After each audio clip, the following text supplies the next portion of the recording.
Heading लिखेंगे adsorption of gases on solids.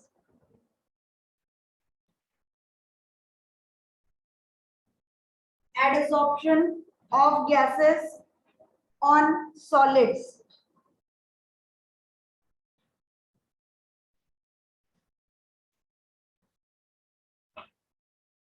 Gases like dash करके उसमें लिखिए gases like hydrogen, nitrogen,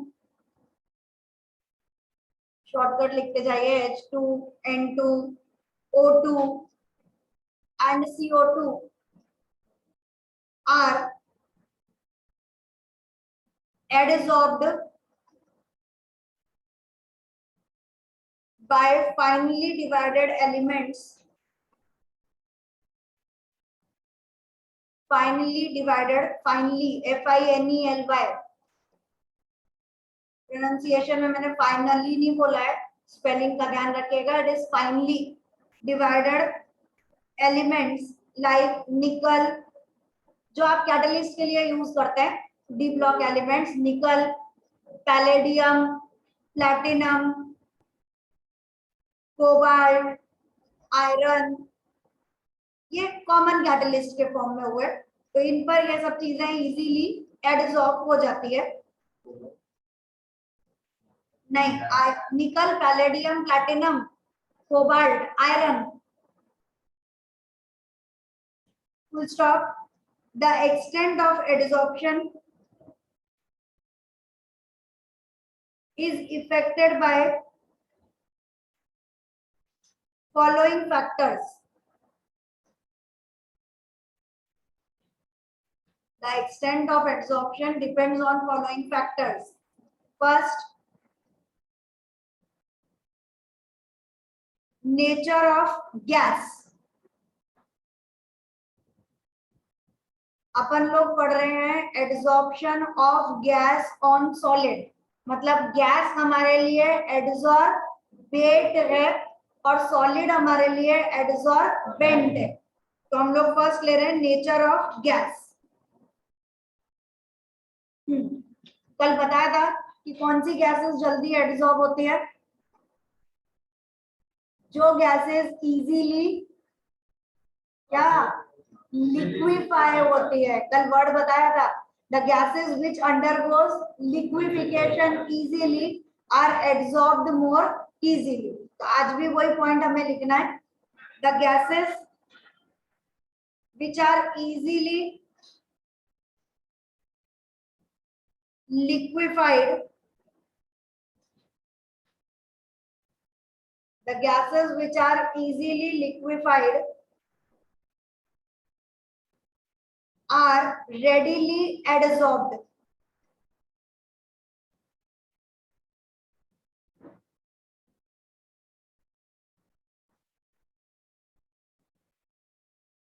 Full stop.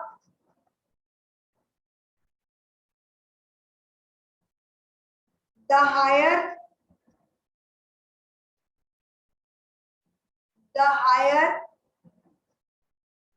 is the critical temperature,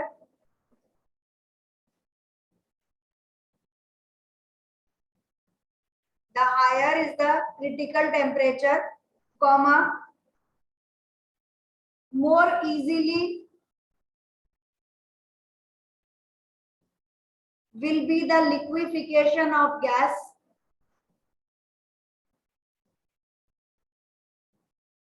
more easily will be the liquefaction of the gas, and hence more will be the adsorption.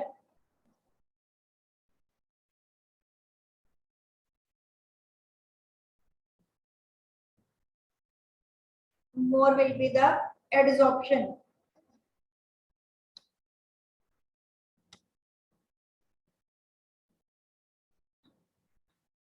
अब natural सी बात है कि यहाँ पर और स्पेसिफिक अगर हम लोग चले तो हमने दो तरह के एड्सॉर्प्शन पढ़े हैं, एक हमने पढ़ा है फिजिकल और दूसरा हमने बोला है केमिकल।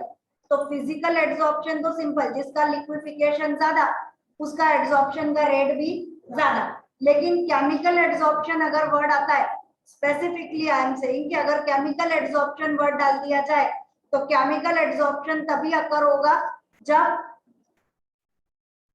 केमिकल बॉन्ड का फॉर्मेशन हो रहा, अगर गैस केमिकल बॉन्ड बना सकती है तो ही केमिकल एड्सॉर्प्शन अकर होगा, अदरवाइज अकर नहीं होता। तो केमिकल एड्सॉर्प्शन के साथ हमेशा वर्ड केमिकल बॉन्डिंग चलेगा।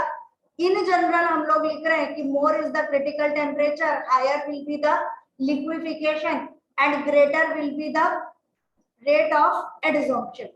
ठीक, सेकेंड लिखिए नेचर ऑफ एड्सॉर्बेंट।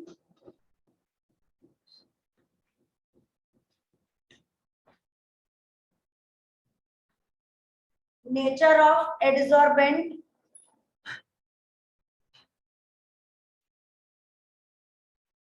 अब एड्सॉर्बेंट कैसा होना चाहिए, उसमें इतनी कैपेसिटी होनी चाहिए कि वो ज्यादा से ज्यादा चीजों को एड्सॉर्ब कर पाए, मतलब उसे पोरस होना चाहिए, है ना।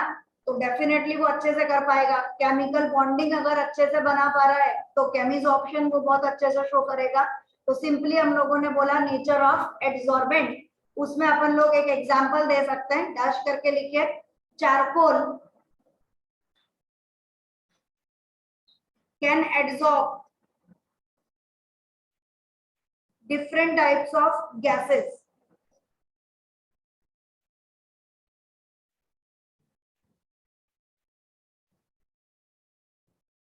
जैसे आपको एक एग्जांपल दूं कि गैस मास्क होते हैं, गैस मास्क क्या होता है, ऐसे मास्क जो पॉइजनस गैसेस को इजीली एब्सॉर्ब कर पाए, उसे हम कहते हैं गैस मास्क। तो उन गैस मास्क में क्या भर दिया जाता है, चारकोल। तो जैसे ही चारकोल उसके अंदर भरा होगा या उसकी लेयर जो है उसमें चारकोल प्रेजेंट होगा, तो चारकोल का काम क्या है, गैसेस को अपने ऊपर एब्सॉर्ब करना। तो ऐसे में कहीं पर भी पॉइजनस गैस है तो वो मास्क जो है वो अपने ऊपर पॉइजनस गैस को, मतलब वो जो चारकोल है वो अपने ऊपर एब्सॉर्ब कर लेगा। तो गैसेस मास्क के अंदर main part which is used is activated charcoal because it has tendency to absorb poisonous gas. ठीक है, पता चलेगा। जहां पर आंसर लिखना है गैसेस के एब्सॉर्प्शन के लिए, सबसे अच्छा आंसर है अपना चारकोल। ठीक है, वर्ड उसमें यूज होता है एक्टिवेटेड चारकोल। एक्टिवेटेड का मतलब उसको हमने थोड़ा सा फाइनली डिवाइडेड कर दिया, छोटे छोटे पीसेस में डिवाइड कर दिया। अब अपना नेक्स्ट पॉइंट वही है कि more is the surface area, greater will be the adsorption. तो थर्ड पॉइंट वही चालू करेंगे, specific area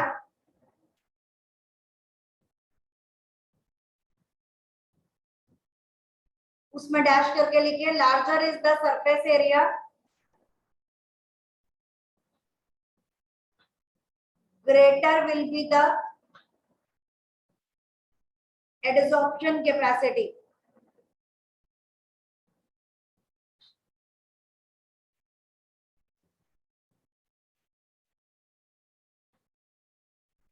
next effect of temperature,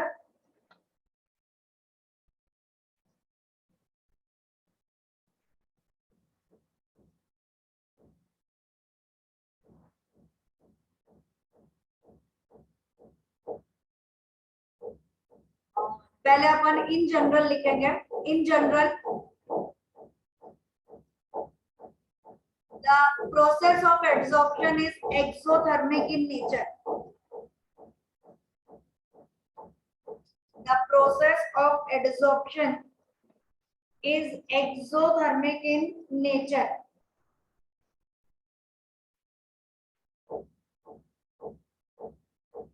full stop। according to Le-Chatelier principle,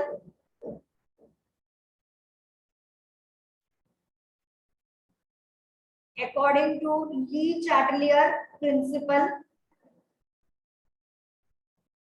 क्या होता है Le-Chatelier principle,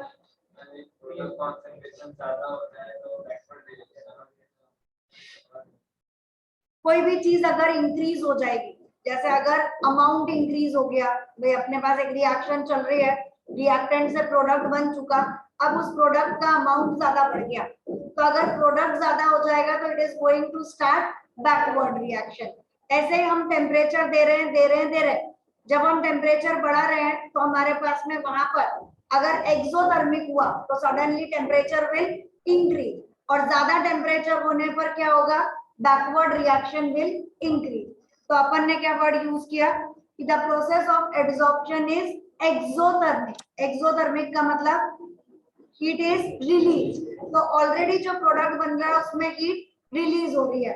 अब ली चैटलियर प्रिंसिपल बोलता है कि अगर हमने टेम्परेचर बढ़ाया तो आप भी टेम्परेचर बढ़ा रहे हो और एक्सोथर्मिक है, ऑलरेडी वहां टेम्परेचर बढ़ रहा है, तो फिर rate of forward reaction will decrease and backward reaction will increase. यानी एडसॉर्प्शन जो हमारा चल रहा था, हम आगे एडसॉर्प्शन की तरफ जा रहे थे, वो कम हो जाएगा।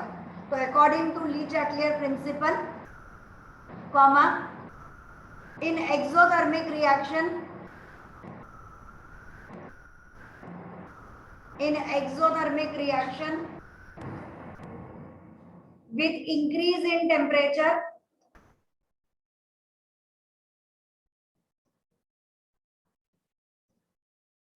the rate of adsorption, the rate of adsorption decreases.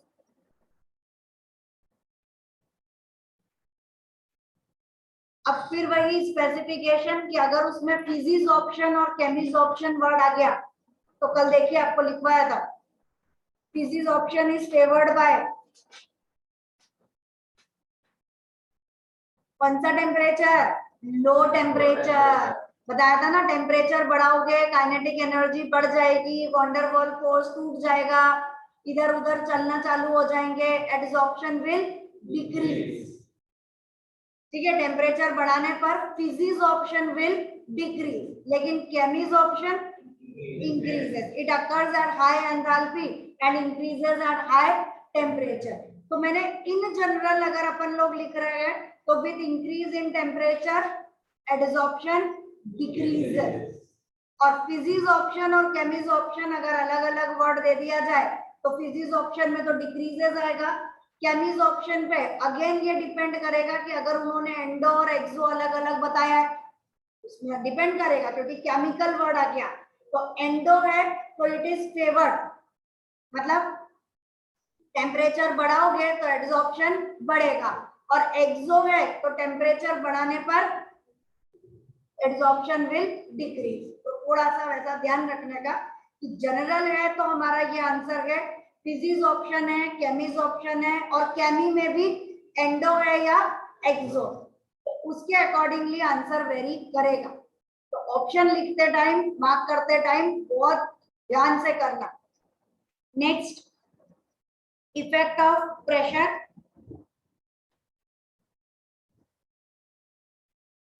With increase in pressure, कल बताया था क्या होता है। हाँ, अगर प्रेशर बढ़ाएंगे तो गैसेस का लिक्विफिकेशन बढ़ेगा, लिक्विफिकेशन बढ़ेगा तो एड्सॉर्प्शन का रेट भी इंक्रीज होगा। तो अपन लिखेंगे इफेक्ट ऑफ प्रेशर डैश करके, with increase in pressure rate of adsorption increases.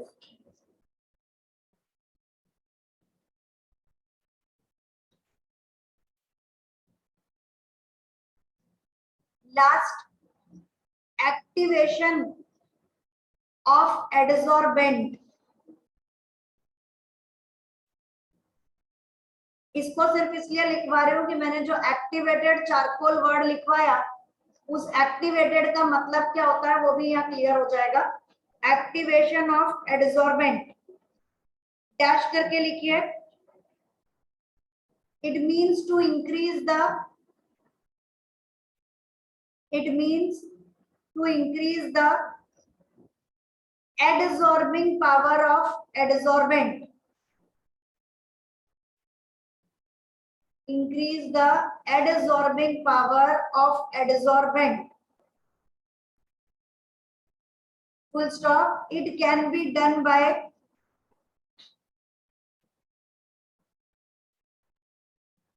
it can be done by first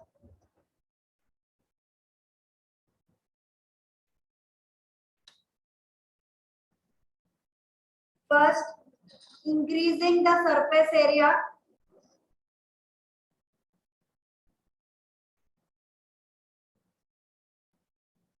by increasing the surface area by dividing the adsorbent in smaller pieces.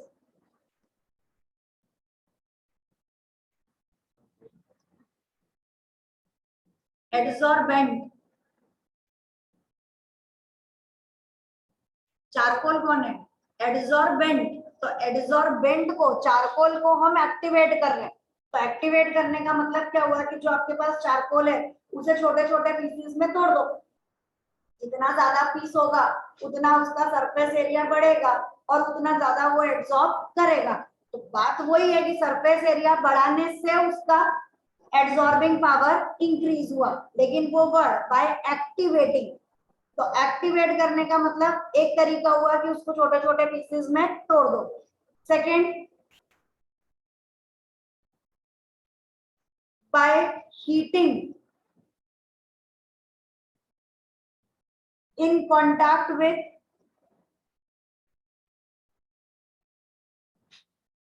by heating in contact with superheated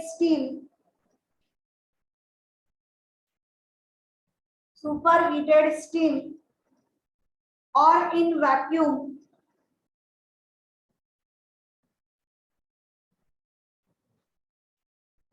at 623 to 1273 Kelvin.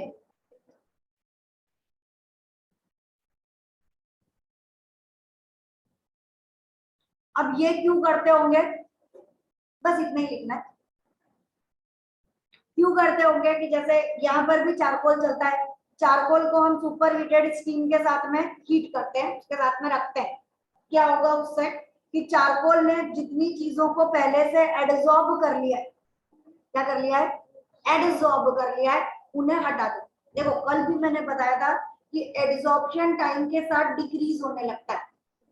क्यों होता है कि भाई ये मेरे पास surface है, इसके ऊपर एडसॉर्प्शन अकर हो चुका, अब ये जगह पूरी भर गई, अब मुझे और एडसॉर्प्शन करना है तो क्या करें? बोले पहले इसको आगे भेज दो, इसका काम खत्म हो गया, इसे आगे भेज दो और यहाँ पर ये वापस से एडसॉर्ब करने के लिए खाली कर दो।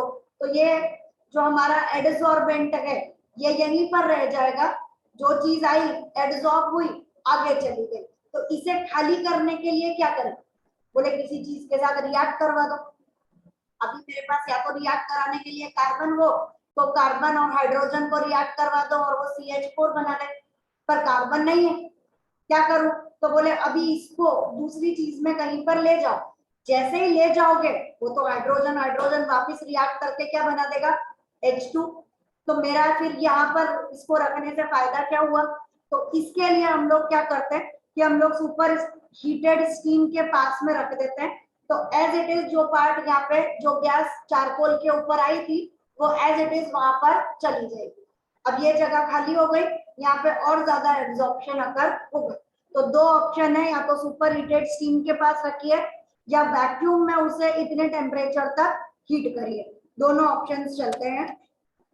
ये अकेले चारकोल की बात नहीं है, हमने जनरल वर्ड यूज किया है एडसॉर्बेंट। तो जैसा एडसॉर्बेंट होगा उसके अकॉर्डिंगली अलग अलग मेथड्स हम यूज करते हैं। ऐसा नहीं कि सब कुछ एक पर ही अप्लाई कर दिया, ठीक है। हम सिर्फ ये बोल रहे हैं कि हमारे पास जो एडसॉर्बेंट है उसे हमें एक्टिवेट करना है, उसे एक्टिवेट करने के लिए क्या क्या मेथड पॉसिबल हो सकते हैं। तो पहला मेथड है कि उसे हम लोग फाइनली डिवाइड कर दें, छोटे छोटे पार्टिकल्स में ब्रेक डाउन कर दें। दूसरा है उसे हम लोग सुपर हीटेड स्टीम के बाजू में से निकाल दें। या तीसरा हम लोगों ने बोला, उसी के साथ अलग से पॉइंट नहीं लिखवाया मैंने, कि वैक्यूम के अंदर उसे इतने टेम्परेचर पर हीट कर दे। ठीक, ये आपका सारा पार्ट कंप्लीट होता है। काय का? फैक्टर्स किस चीज का? Affecting extent of absorption of gas on solid. अपन ने हेडिंग ही लिखी है, absorption of gas on solid. तो उसके लिए पहला पार्ट नेचर ऑफ इसका गैस का, यानी जो एब्जॉर्बेट है उसका नेचर कैसा है।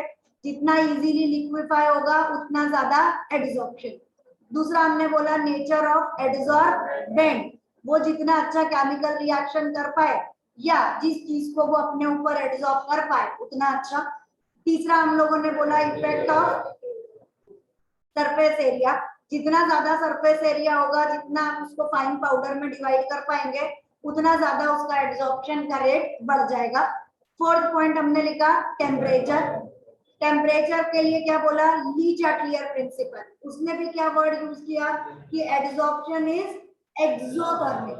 इन जनरल एब्जॉर्प्शन वर्ड जो है वो एक्सोथर्मिक होता है, हमेशा हीट इज रिलीज, और अगर टेम्परेचर बढ़ रहा है हीट रिलीज हो रही है तो फिर टेम्परेचर कम कर दें तो हमारे लिए फॉरवर्ड रिएक्शन होगी। विथ इंक्रीज इन टेम्परेचर क्या हो जाएगा, rate of absorption is decrease. उसके बाद हमने प्रेशर बोला, प्रेशर बढ़ा दो लिक्विफिकेशन बढ़ेगा और ज्यादा से ज्यादा एब्जॉर्प्शन होगा। लास्ट हमने बोला कि जो भी एब्जॉर्बेंट है उसे एक्टिवेट कर दीजिए। एक्टिवेट करने का मतलब या तो उसे हीट कर दो या फिर उसे स्मॉल पार्टिकल्स में ब्रेक डाउन कर दो।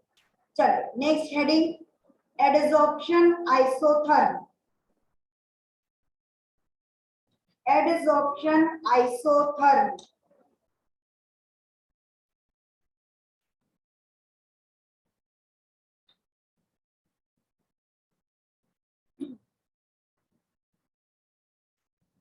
it is the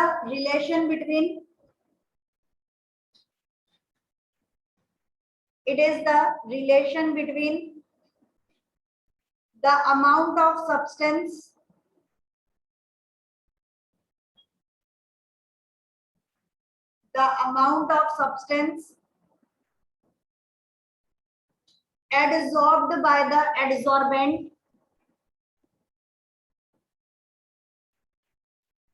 adsorbed by the adsorbent and the equilibrium gas pressure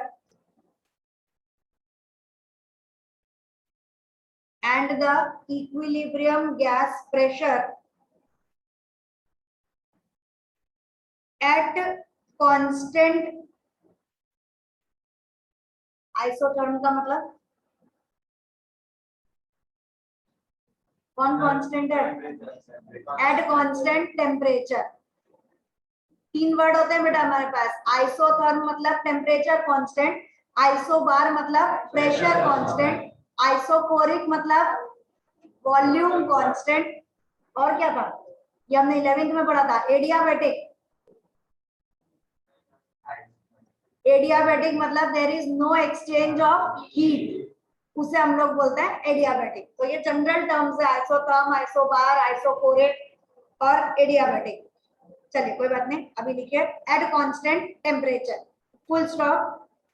if x is the mass of adsorbate, x is the mass of adsorbate and m is the mass of adsorbent,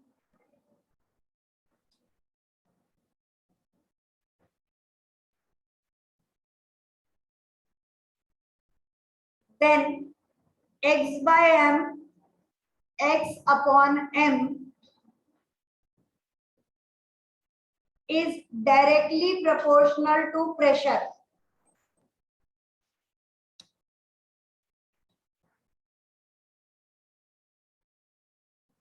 Directly proportional to pressure.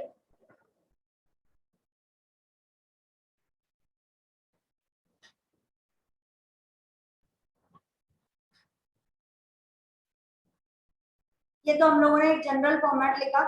अब वो part जो हमारे को जरूरी है वो heading हमारी रहेगी फ्लूइडिश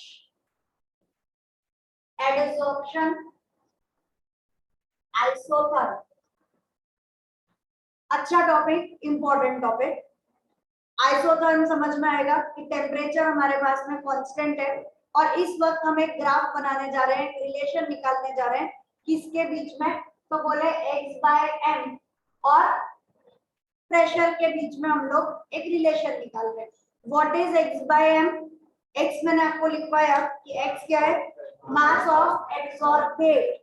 कितना एडजॉर्ब हो रहा है, और m is mass of adsorbent कि भाई मेरे पास 100 ग्राम है, उसके ऊपर कितना आके डिपॉजिट हुआ, कितना आके एडजॉर्ब हुआ, उसे हम लोग बोलेंगे x/m।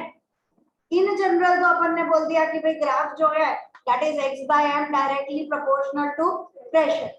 पर क्या सच में ऐसा होता है? अपन ने तो बोला था, इससे पहले भी अपन ने पढ़ा कि जितना ज्यादा प्रेशर होगा क्या होगा, गैस उतना ज्यादा दबेगी, गैस दबेगी क्या होगा, लिक्विफिकेशन अकर होगा, लिक्विफिकेशन बढ़ेगा, एब्जॉर्प्शन भी बढ़ेगा।